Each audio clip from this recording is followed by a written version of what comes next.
রাজনৈতিক কর্মীদের বাংলাদেশে বিশেষ করে বিএনপি এবং বিরোধী দলের নেতাকর্মীদের নতুন বাস্তবতা হচ্ছে মামলা, কারাগার, হামলা, নিত্যদিনের সঙ্গী আদালত।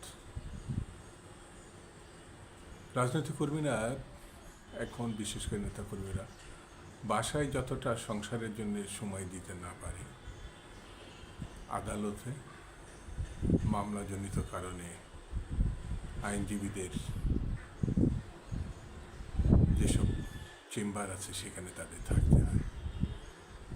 প্রায় প্রতিদিনই তাদের নানান মামলার খেসারত অর্থনৈতিক এবং সময়ের যে টেনশন, সেটি তো একেবারেই তাদের জীবনের সঙ্গে মিশে গেছে। গত 15 থেকে 17টি বছর শুধু গণতন্ত্র, ভোটাধিকার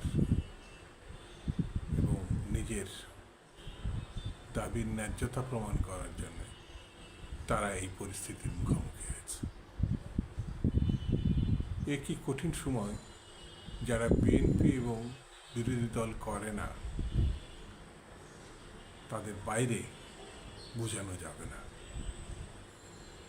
আপনি কোনো ঘটনাতেই ছিলেন না, শুধুমাত্র বিএনপি বা বিরোধী দল বা সরকারের বিরোধিতা করে, এই কারণেই আপনার মামলা হয়েছে।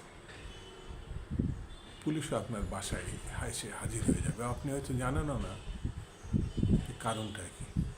পুলিশ আপনাকে প্রথমে ধরে নিয়ে যাবে, হাজতখানায় পড়বে, তারপরে কিছু কথা আছে যেগুলো মিডিয়ার সামনে বলা যাবে না, কারণ পুলিশ আবার মান সম্মানের প্রশ্ন দেখা দেবে, তার মুখোমুখি তাদের হতে হবে। এই যে কয়দিন আগেই 28শে অক্টোবর গত বছরে বিএনপি সমাবেশ ছিল, সেই সমাবেশ থেকে মানে কোনো কথা নেই, বাতা নেই, একটা সিম্পল সমাবেশ, বিরোধী সমাবেশ, সেই সমাবেশকে ভণ্ডুল করে দেওয়ার জন্যে সরকারের যেসব মেশিনারি আছে উন্মুক্তের মতো তারা ঝাঁপিয়ে পড়ে। কি ভয়াবহ পরিস্থিতি!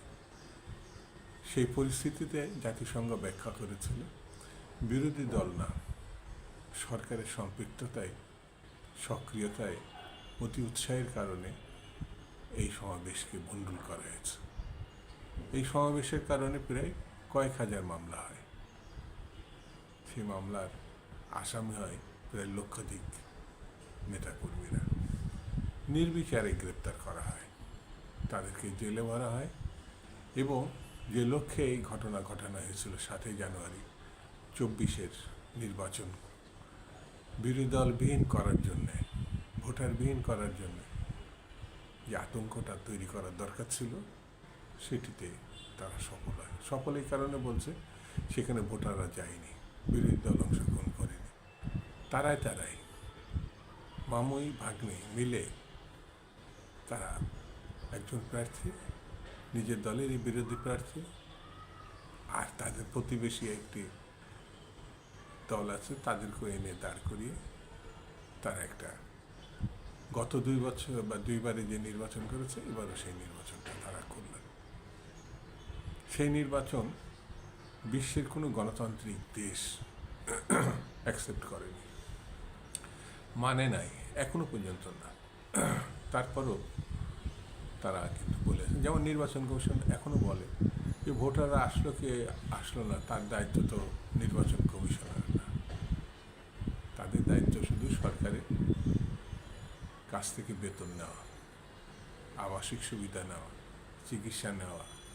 কিন্তু এই সুবিধাগুলো যে কারণে নিচ্ছে, ভোটারদের উৎসাহিত করা, ভোটারদের আনা, ভোটারদের নিরাপত্তা দেওয়া, এই কাজ তারা কোনো দায়িত্ব নিচ্ছে না, কারণ তারা তো সরকারি একটা অংশ।